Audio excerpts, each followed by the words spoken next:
Smilie. Smilie. Yeah. Most zealous patriot of 1776. This is not part of today's interview. It was a guy named Smilie. Oh, how about that? Yeah. And he was also calling for the death penalty, anyone bringing or selling slaves in the 1700s. He called it for the end of the death penalty before the death penalty. Well, that's a bad one. So, he didn't want people selling people, right? Oh, okay. Oh, so if you were in a slave trader, you'd get a death penalty. I see what you're saying. So, that's probably not the topic for this. Yeah, it's just an aside. Yeah. So here you are at the Texas Capitol for the Innocence Project.org. What motivates you on otherwise October? Since I'm the state contact for the Fully Informed Jury Association, I want justice. I want the right thing to be done. I want fairness. We've got an innocent man going to be put to death. The shaking baby syndrome has been disproven. The lead investigator is begging for his life because he did. You know the story, right? Okay. So for me, with FIJA, I try to educate jurors about their rights and powers and nullify bad prosecutions. Robert here did not have fully informed jury. They didn't know their powers. They didn't know what they could do with it. And unfortunately, in today's day and age, our courts, our judges, are guiding the jurors down the wrong direction. They're tainting the jurors. So his case is tainted with. They about the sexual assault charges they brought out, and then they dropped it, right? That all came out of last week. So they tainted with the jurors. And so I'm against it. So I'm about having fully informed jurors to nullify bad law. But this guy, he deserves our time today because he is innocent. And we should never be putting an innocent man to death for judge silence. Interestingly enough, I covered the death penalty starting in the 90s. In 2023, probably going to be awful. 2004.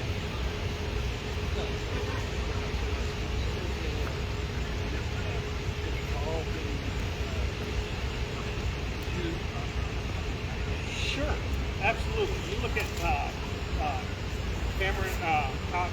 Cameron Todd Willingham. He was innocent. He did not kill his 3 children. It was bad science of the fire department. So Texas put him to death. You got Rodney Reed that is still in jail on death row.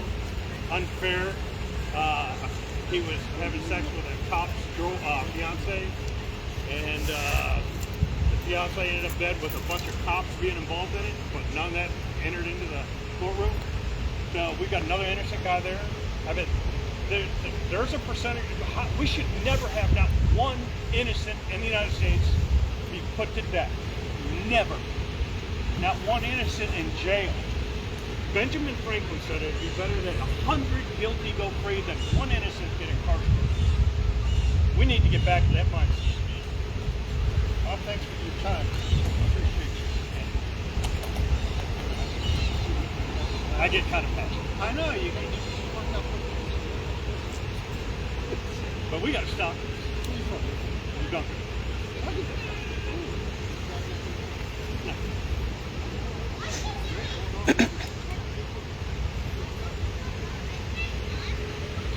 I do a lot of work in Lakeland.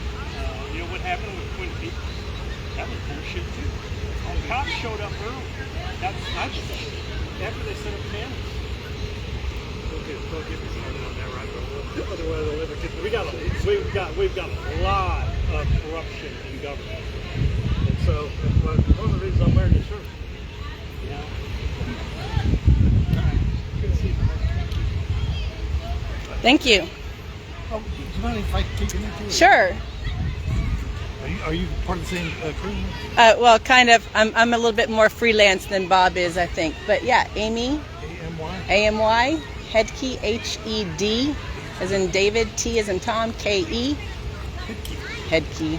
All 3 consonants in a row. There you go. All right. Go on Wheel of Fortune and buy a vowel. That's right. Politics doesn't pay enough to buy a vowel.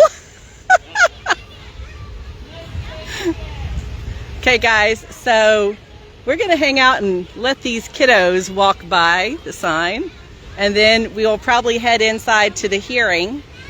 We have had several media journalists stop by and talk with us.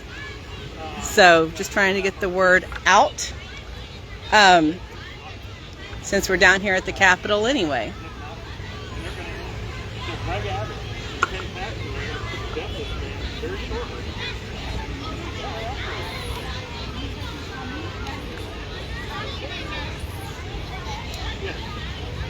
So, you know what we need?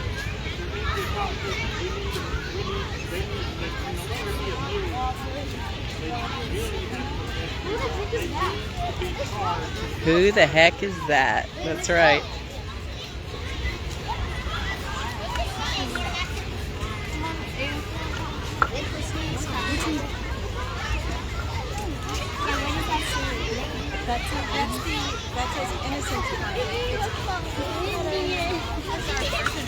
Just sparked conversation with the teacher.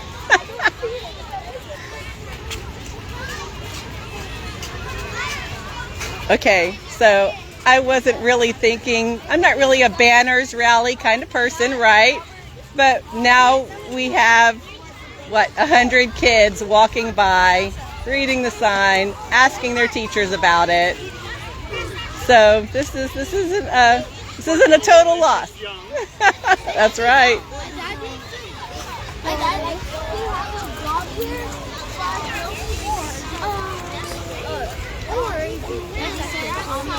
Wait, is that live? On this one. That's live. That's live. There's a statue on top, guys. Yeah, there's another. And yeah, the hearing doesn't start till noon, but we've been watching media rolling in, getting set up to get their spots. So there's no telling how crowded that committee room's going to be. So I think we're just about ready to go in. We'll let the buses finish unloading.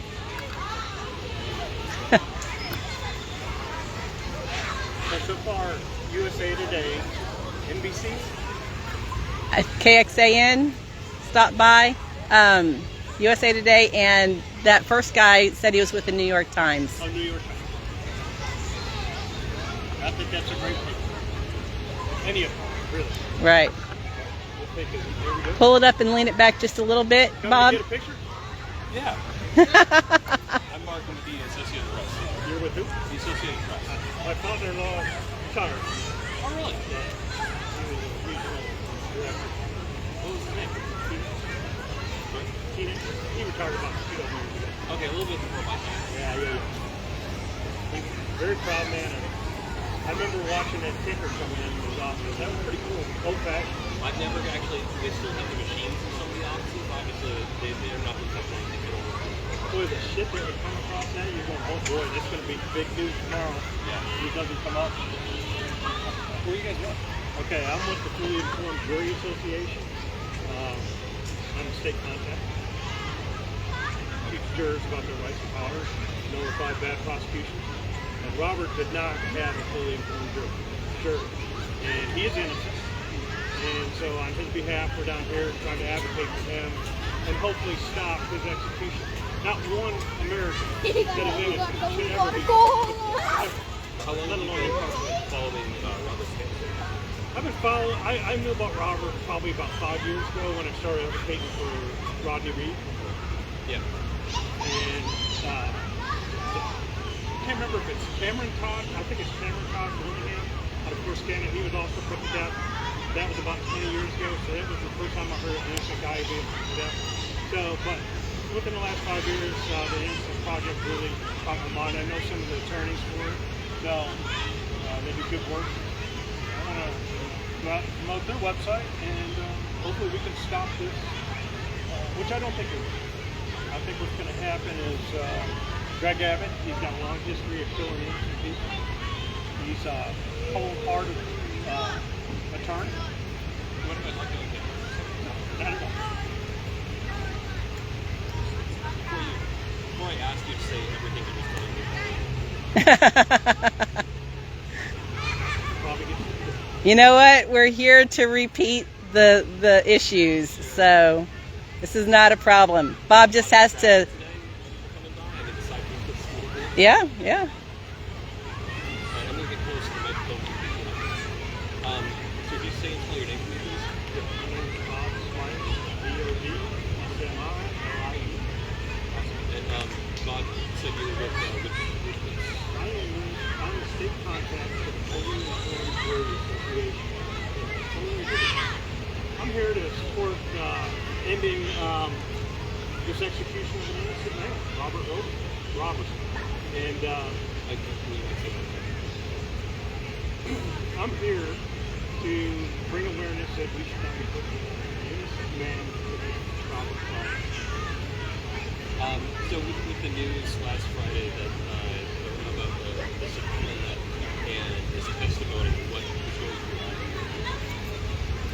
Well, I cried. That there's a chance. But I know deep down that we've got a cold-hearted attorney as a governor that has put innocent people to death before. What he did to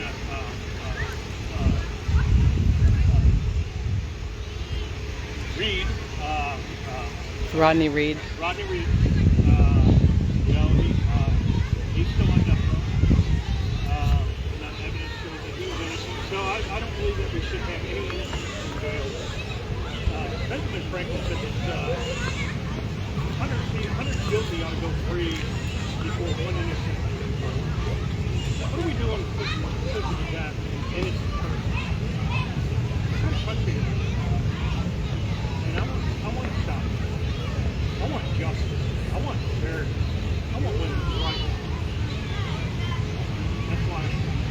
Jeremy, what do you think that this testimony and the play scheduling a new execution date will affect the federal government? No. Our governor, the board of pardon and parole is made up of cops, wardens, and justice system people. There's no fairness on that. They are not going to rule in favor of letting the innocent man go. No, they're going to put him to death. That's just what's going to happen. I've come to that conclusion and see that I'm right. But that's just how cold-blooded this government has become. Third thing I was going to ask you, spell your name for me. S-M-I-L-I. Hi. And in case this is either public Facebook, you guys want to acknowledge That's my brother. I'm actually streaming this right now. Would you like to say anything to the camera? It is an open stream because I don't have any filters. Thanks for hanging in there, guys. Yeah, you're his wife or Sister-in-law. sister-in-law? Hi. You're a brother? Sorry. Yeah. We're doing our best. Yeah, we appreciate it. Even the what is it, jurisprudence, the house. Criminal jurisprudence, the House. Yeah. They're trying because they want to, you know, model this. They have 90 days to get their shit together and abolish the death penalty in Texas, don't I they? mean, they're not wanting to obey the law. Well, yeah, they don't follow the law. Yeah. This government, this judicial system, the anti-federalists had said this is what's going to happen, and it's happening today. They warned us in the 1700s that this is going to happen with this type of government. So it's an easy read. There's a read for June 5th, 1787, Patrick Henry. Everyone loves Patrick Henry. Give me liberty or give me death. He was a brilliant man, but he saw this kind of tyranny, and your brother is suffering because of this tyranny. And how many more people is it going to take? Right. Yeah. I mean, hopefully he don't. You know, get I hope not but, either. you know. Yeah. But we got to call these people for what they are. They're cold-blooded. They're disgusting. They should not have immunity from this injustice. This immunity needs to leave. So they need to be held accountable, And another thing, since I'm streaming, Yes, Bob. I want the grand jury restored to the people, so the people can bring charges against people like Greg Abbott and Ken Paxton and bring them to court. Yeah. If we get the grand jury back to how it was designed, we can actually win and get these cruel, wicked government agents put away. Yep. That's what should happen. Greg Abbott needs to be Yep. put in jail. Okay, let them get in and get a spot. Yeah. Because they said it's going to be It's gonna be crowded. That's all it Yeah. Yeah. Do you know what way we go? I've Um, been here since I was a child. it- E 2.08, I believe. Just ask at the just ask the officers at the front. They'll direct you. They're pretty good about that. Okay, Mister, are you ready to head in? No. You want to head in? Well, I was thinking it is. What time is it? It's only 10:30. 10:30. Okay.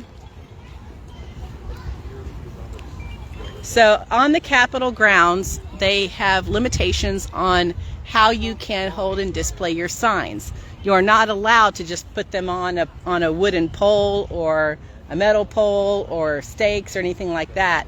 So if you kind of Google that, you can find the Capitol grounds criteria for protests and peaceful demonstrations, where you cannot have any plastic, wood, or metal that is more than 12 inches in length. So we are using rope handles to hold this, and we've got them attached to little backpacks that we can strap on and just lean away from each other to tighten it out so that our hands are free. But you got to, it's a little bit of a learning curve there, but it kind of works out. We've been able to let 4 busloads of kids so far read the sign, try to read the sign, ask about it. It was sparking a lot of discussion between the teachers and the kids. This is burned into their brain now. Execute justice, not Robert Roberson. And we put innocenceproject.org on here because they right now have probably the most comprehensive amount of information on this particular case and this hearing. So the hearing itself, like I said, is at noon.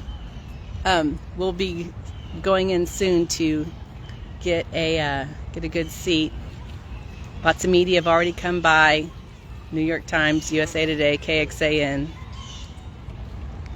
If you pull your foot forward a little bit and lean the top back a little bit, you'll probably be able to get a better selfie.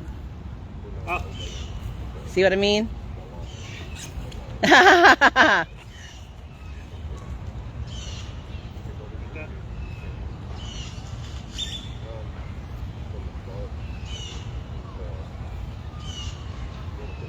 So yeah, this part is about spreading awareness. Then we'll go in and attend the committee hearing and watch that. Robert Roberson's brother is here and family. So if you didn't catch the hearing on Wednesday from the Criminal Jurisprudence Committee, you should absolutely go to Texas Legislature online, pull up the committee hearing broadcast in their archives, in their video archives for that committee, and listen to it, watch it. There was a ton of people speaking about this, expert testimony, expert witnesses, and the great thing about witness testimony in the House versus in a court is courts have a lot of rules about what can and cannot be admitted as legal evidence, and that doesn't always jive with factual evidence, and sometimes that's for a good reason, like fruit of the poisonous tree, to preserve people's rights from unreasonable searches and seizures, and sometimes, like in Robert's case, it has led to juries not being fully informed about the facts of the case. So there's a lot that needs to be redone with this case. A lot of it can be redone by amending existing statutes Regarding capital punishment, I have testified back in 2015 to just abolish the death penalty. It's not necessary. It's crazy expensive. And you've already got them locked up. You don't need to go the extra mile here and kill them to boot. So lots going on, lots to discuss. And I will reiterate that one of the really, really interesting parts that, especially if you are homeschooling or dealing with high school kids, this is an incredible opportunity to study the whole idea of checks and balances in the government. We have, branches of the Texas state government competing with each other to exercise what they perceive to be their rights and powers, I guess I should really say, to exercise their powers under state law. And it's going through the courts. The courts will decide, who gets to say and do what and which ones will be enforced.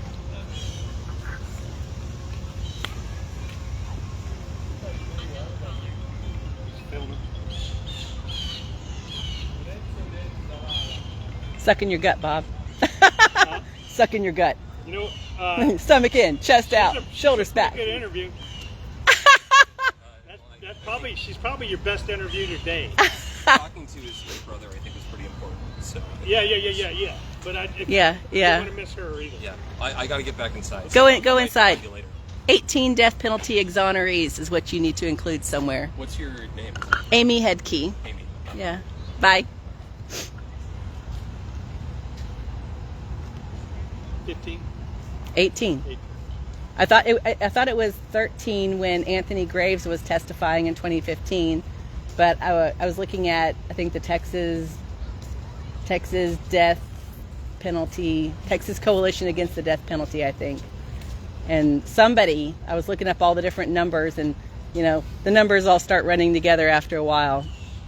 But there's like 18 exonerees off of death row in Texas, just in Texas. Like over 2,500. Hey, Amy. I Hey. do have a second, actually. Yes. Before I run off, do you mind if I just... Sure. You mentioned the real quick, why are you here today? I am here because like Bob, I value justice, and injustice anywhere is a threat to justice everywhere.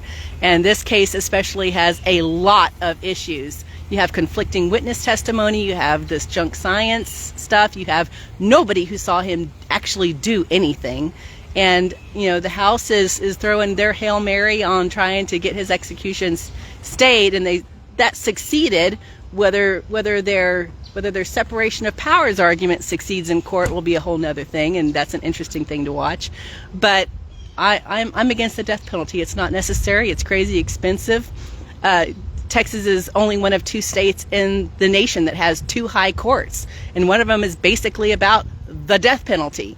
So, there's a lot that does and does not need to be done. Yeah. And especially with the death penalty, there's no chance for after somebody's been executed. That's right. It's irreparable. So, and we already know that we have innocent people on death row. The state has admitted that at least 18 times, and that's just the ones we know about. Amy, can you spell your full name for me, please? AMYHEDTKE. Awesome. And are you with a particular group? No, I'm way too mouthy for a particular group. Okay. In case one of my colleagues has any follow-up questions,